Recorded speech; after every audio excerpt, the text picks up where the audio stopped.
Whakapapa is all about relationships o whanaungatanga, not only relationships to your immediate whānau, but also to your extended whānau, hapu and iwi. Let's take a look as Susie and Puka kōrero about her whānau. Titiro mai. Ko ai tō whaia. Who's your mother? Ko Anna tōku whaia. Anna is my mother. Ko Anna tōku whaia. Ko Anna tōku whaia. Ko ai tō matua. Who is your father? Ko Peter tōku matua. Peter is my father. Ko Peter tōku matua. Ko Peter tōku matua. Ko ai tau tamāhine. Who is your daughter? Ko Nikki tāku tamāhine. Nikki is my daughter. Ko Nikki tāku tamāhine. Ko Nikki tāku tamāhine.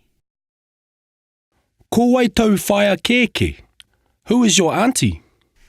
Ko Hera tōku whaia kēke. Hera is my auntie. Ko Hera tōku whaia kēke. Ko Hera tōku whaia kēke. Ko ai tau tamaiti. Who is your child? Ko Rawiri tāku tamaiti. Rawiri is my child.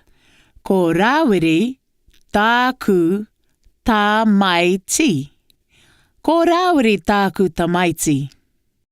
Ai. Ko ai tau tama. Ko Alex tāku tama. Alex is my son.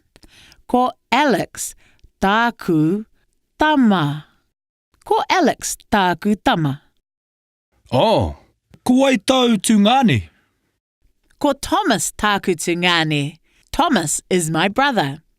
Ko Thomas tāku tūngane. Ko Thomas tāku tūngane. Oh, awesome whānau, Susie. Now it's your turn. Write down all the people in your whānau. Start with yourself and branch out from there. Kōrero as you go. The more you say the kupu, the better your reo will be. Ka mau te wihi.